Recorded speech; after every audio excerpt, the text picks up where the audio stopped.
Hello dear students, स्वागत है आपका फिजिक्स परिवार। कर सकते हो। तो हम बात करेंगे विद्युत फ्लक्स की।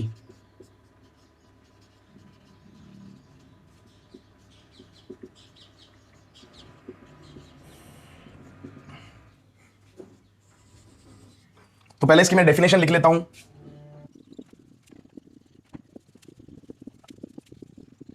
तो बच्चों, हमने क्या लिखा? विद्युत क्षेत्र में स्थित किसी समतल सतह से लंबवत निकलने वाली विद्युत क्षेत्र रेखाओं की संख्या जो होती है उस सतह से संबद्ध या पारित विद्युत फ्लक्स कहलाती है। अब इसको मैथमेटिकली इस फॉर्मूले से डिनोट करते हैं, phi E is equal to E S cos theta, जहां पर ई क्या है? विद्युत क्षेत्र का परिमाण, एस क्या है? क्षेत्रफल का परिमाण, और थीटा क्या है? ई और एस के बीच का कोण। अब इसको समझते हैं हम।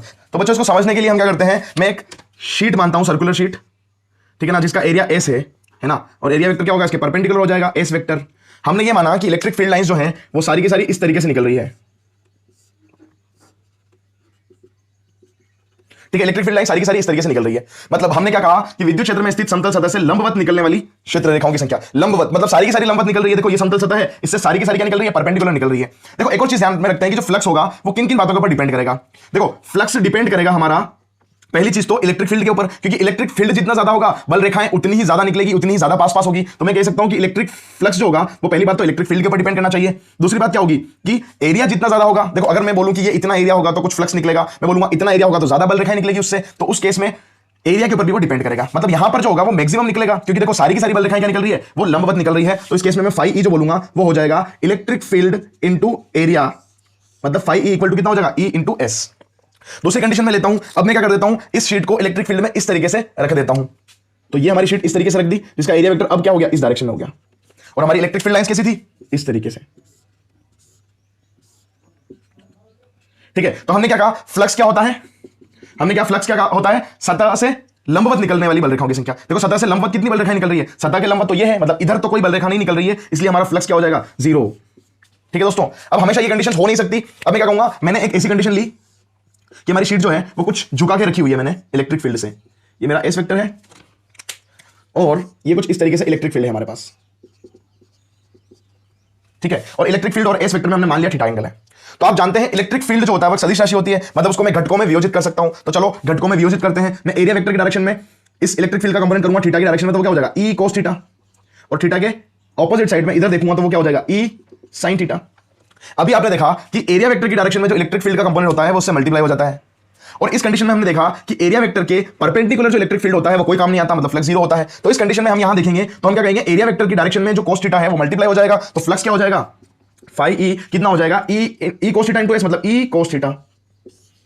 और ये वाला जीरो हो जाएगा। ये वाला कंपोनेंट क्या होता है? कोई काम नहीं आता। तो मैं क्या कह दूंगा? फाई ई इक्वल टू हो जाएगा ई एस कोस थीटा। तो मैं क्या बोलूंगा? इसको हम अलग तरीके से भी लिख सकते हैं, phi E equal to E vector dot S vector, यानी कि फ्लक्स जो होता है वो ई वेक्टर और एस वेक्टर का अदिश गुणा होता है। यानी कि मैं लिख देता हूं विद्युत क्षेत्र तथा क्षेत्रफल सदिश का अदिश गुणनफल, मतलब विद्युत क्षेत्र और क्षेत्रफल सदिश का ये अदिश गुणनफल होगा। मतलब फ्लक्स क्या होगी? एक अदिश राशि होगी। तो दोस्तों फ्लक्स से रिलेटेड कुछ और बातें कर लेते हैं। मैं कह दूंगा फ्लक्स क्या होती है? एक अदिश राशि होती है, ठीक है। अदिश राशि है क्योंकि हमने बोला कि ये विद्युत क्षेत्र और क्षेत्रफल सदिश का क्या है? अदिश गुणनफल। दूसरी बात हम करते हैं इसका मान किसके ऊपर डिपेंड करेगा? इस फॉर्मूले को देखो, इलेक्ट्रिक फील्ड विद्युत क्षेत्र कोमा किस पर? क्षेत्रफल सदिश, और किस पे? कोस थीटा, मतलब इनके मध्य कोण पर।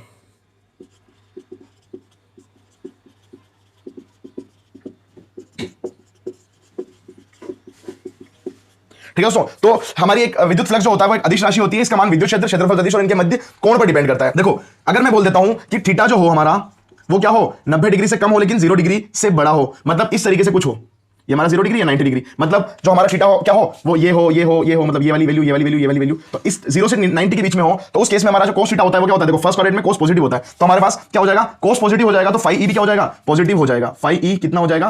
पॉजिटिव, मतलब धनात्मक हो जाएगा, ठीक है ना। मतलब हमारे पास ये अगर एरिया वेक्टर हो और ये इलेक्ट्रिक फील्ड या ये हो, ये हो, ये हो, मतलब 0 से 90 के बीच में होगा, तो हमारे पास क्या हो जाएगा? फ्लक्स पॉजिटिव होगा। मतलब यूं भी कह सकते हैं कि अगर हम मान लो ये हमारी शीट हो, ठीक है ना, ये एरिया वेक्टर तो परपेंडिकुलर क्या होती है? शीट, मतलब वो हमेशा क्या निकल रहा हो? बाहर निकल रहा हो। तो मैं क्या बोल दूंगा कि क्षेत्र रेखाएं बाहर निकलेगी तो फ्लक्स पॉजिटिव होगा। मैं यहां लिख देता हूं क्षेत्र रेखाएं बाहर निकलेगी तो फ्लक्स क्या हो जाएगा? पॉजिटिव। ठीक है बच्चों, अब बात करते हैं हम नेक्स्ट कि थीटा जो हो वो 90 से बड़ा हो लेकिन 180 से छोटा हो, मतलब 90 से 180 के बीच में हो। मतलब अब हम बात कर लेते हैं इस क्वाड्रेंट की कि भाई यहां से अब बात कर लेते हैं इसकी कि एरिया वेक्टर इस तरीके से हो, मतलब 90 से तो बड़ा हो और 180 से क्या हो, छोटा हो। मतलब हमारा जो फील्ड लाइंस क्या हो वो कुछ इस तरीके से आ रही हो, ये वाला। तो इस कंडीशन में क्या होगा, एंटर हो रही होगी। मैं पहले लिख देता हूं फ्लक्स क्या हो जाएगा, क्योंकि देखो सेकंड क्वाड्रेंट में साइन पॉजिटिव होता है लेकिन कोस नेगेटिव होता है, तो कोस नेगेटिव होगा तो फाई कितना हो जाएगा, वो हो जाएगा नेगेटिव।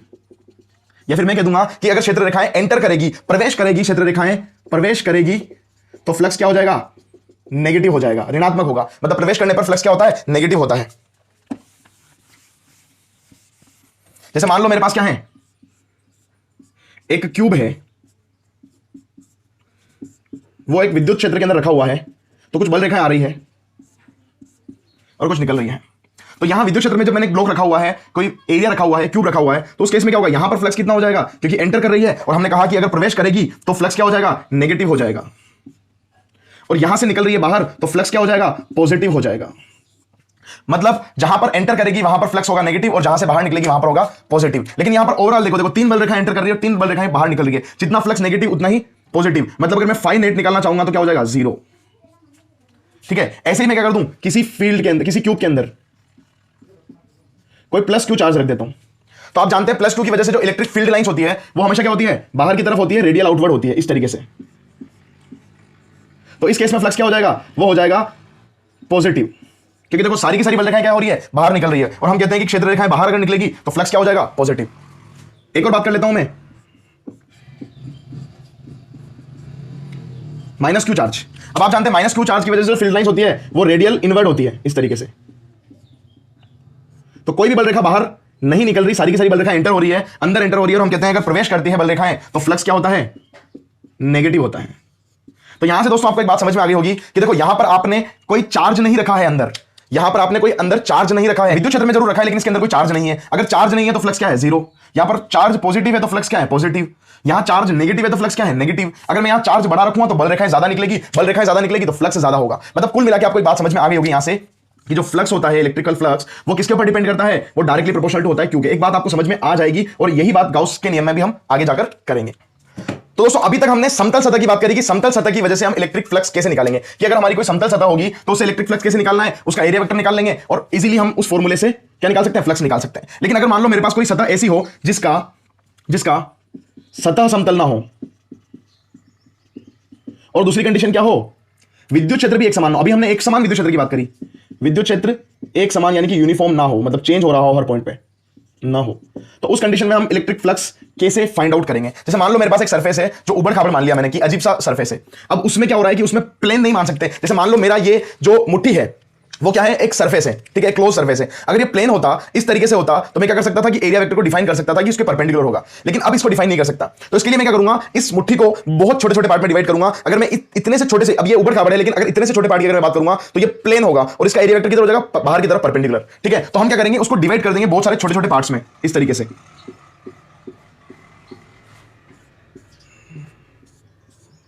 ठीक है, जैसे मान लो मैं इस एरिया की बात करूं तो मान लिया मैंने इसका जो एरिया वेक्टर है वो परपेंडिकुलर होगा, मान लो मैं बोल देता हूं कि ये है ds1 वेक्टर, और इसका जो इलेक्ट्रिक फील्ड है वो है E1 वेक्टर, और इनके बीच में थीटा एंगल होगा।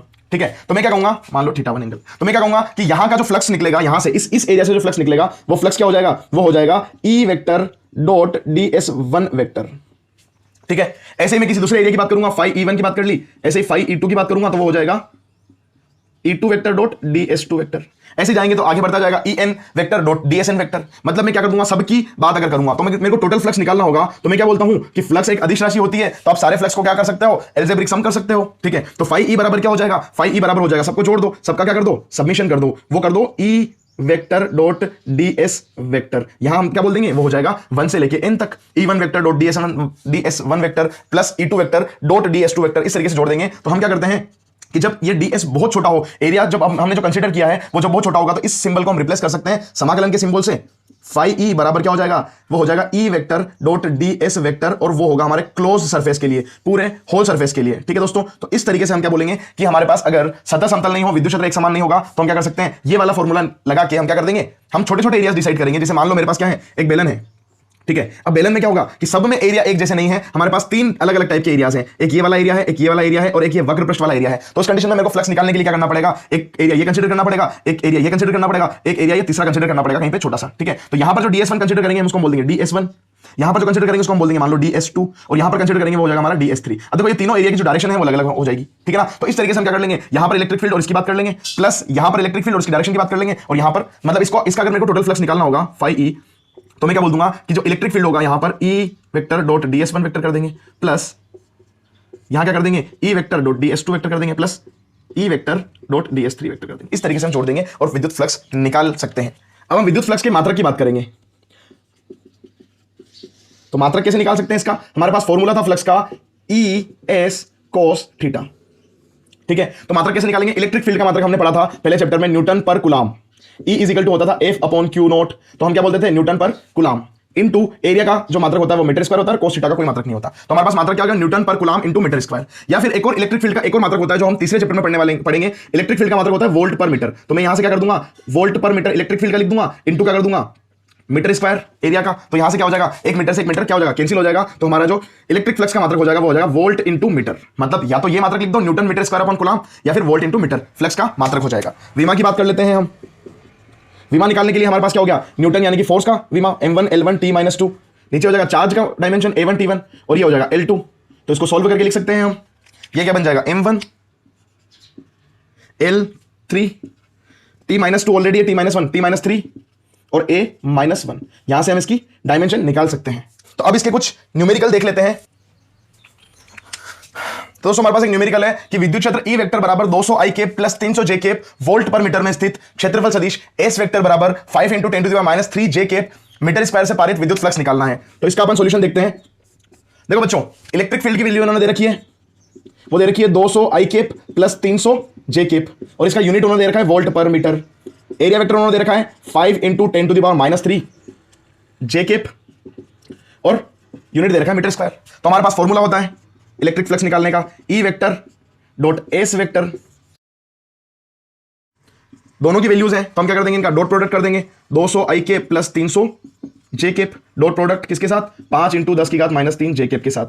आपने डॉट प्रोडक्ट सीखा था, तो वो क्या होता है, देखो I डॉट I होता है, I का कोई कंपोनेंट नहीं है तो ये 0 हो जाएगा, J डॉट J 1 होता है, मतलब ये दोनों मल्टीप्लाई हो जाएंगे। तो क्या बनेगा 300 × 5 × 10⁻³ J डॉट J हो जाता है 1, तो यहां से मल्टीप्लाई कर देंगे तो ये बन जाएगा 1500 × 10⁻³ तो 1500 2 पॉइंट्स यहां से चले जाएंगे तो ये हो जाएगा 1.5, और इसका जो यूनिट हो जाएगा वो क्या होगा, दोनों को मल्टीप्लाई कर रहे हैं वोल्ट पर मीटर इंटू मीटर स्क्वायर को, तो काट के वोल्ट इंटू मीटर कर देना है। ये आपको ध्यान रखना है कि फ्लक्स का जो यूनिट लिखना है वो अब हमारे क्वेश्चन में जिस तरीके से यूनिट दे रखी है उसी हिसाब से करना है। तो फाई कितना हो जाएगा 1.5 वोल्ट इंटू मीटर। तो नेक्स्ट क्वेश्चन हमारे पास आया है, एक 100 सेंटीमीटर स्क्वायर क्षेत्रफल वाली एक वृत्ताकार शीट एक समान विद्युत क्षेत्र में, एक समान विद्युत क्षेत्र की वैल्यू दे रखी है 5 × 10⁵ वोल्ट पर मीटर में, इस प्रकार स्थित है कि इसका तल विद्युत क्षेत्र से 30 डिग्री का कोण बनाता है। शीट से पारित विद्युत फ्लक्स ज्ञात करो। दोस्तों इसको आप पोस्ट करके ट्राई कीजिए खुद से, उसका जो आंसर आया वो कमेंट बॉक्स में लिखिए, फिर चेक कीजिए कि आपका आंसर सही है या नहीं। तो दोस्तों आपने ट्राई कर लिया होगा, आपका आंसर भी आ गया होगा, तो चलिए देखते हैं आपका आंसर, चेक करते हैं। तो जब भी मैं कोई क्वेश्चन देता हूं तो आप पोस्ट करके खुद से करने की कोशिश कीजिए ताकि आपका कंसेप्ट इंक्रीज हो सके। ठीक है, तो हम देखते हैं सॉल्यूशन। हमारे पास वैल्यू दे रखी है उन्होंने, एरिया दे रखा है S, वो कितना है 100 सेंटीमीटर स्क्वायर, उसको सोल्व कर लेते हैं। 100 × 10⁻² मीटर का स्क्वायर, मतलब ये हो जाएगा 100 × 10⁻⁴ मीटर स्क्वायर। दूसरी बात इन्होंने क्या बोल रखा है, इलेक्ट्रिक फील्ड दे रखा है, उसकी वैल्यू दे रखी है उन्होंने 5 × 10⁵ वोल्ट पर मीटर। ठीक है, अब इन्होंने बोला है कि इसका तल विद्युत क्षेत्र से 30 डिग्री का कोण बनाता है। ज्यादातर बच्चे क्या करते हैं कि थीटा को 30 डिग्री मान लेते हैं, है ना, बिना कुछ देखे ही। इन्होंने क्या कहा, देखो हमारी ये एक वृत्ताकार शीट है, इन्होंने बोला कि ये इसका तल है, ये इसका प्लेन है, ये वाला प्लेन है इसका, इसको मैंने तल मान लिया कि ये इसका तल है। ठीक है ना, इस तरीके से। और वो जो तल है वो क्या कर रहा है, इस प्रकार से स्थित है कि विद्युत क्षेत्र से 30 डिग्री का, मतलब विद्युत क्षेत्र में बता देता हूं कि हमारा इलेक्ट्रिक फील्ड है, और इलेक्ट्रिक फील्ड और इस तल में कितना एंगल है 30 डिग्री। और आप जानते हैं जो तल होता है उस तल के लंबवत जो वेक्टर होता है वो हमारा क्षेत्रफल सदिश होता है। ठीक है, तो ये टोटल 90 डिग्री है, ये 30 डिग्री है, तो तल और इलेक्ट्रिक फील्ड में कितना एंगल हो जाएगा 60 डिग्री। तो यहां से हमको क्या मिलेगा, थीटा इक्वल टू मिल जाएगा 60 डिग्री। अब हम इसको सोल्व कर सकते हैं फॉर्मूला यूज करके। फाई ई इक्वल टू हो जाएगा ES cos theta, phi E equal to हो जाएगा, ई की वैल्यू हमारे पास है वो है 5 × 10⁵। ठीक है, और यहां पर एस की वैल्यू हमको दे रखी है 100 × 10⁻⁴। cos थीटा cos 60 होता है 1/2।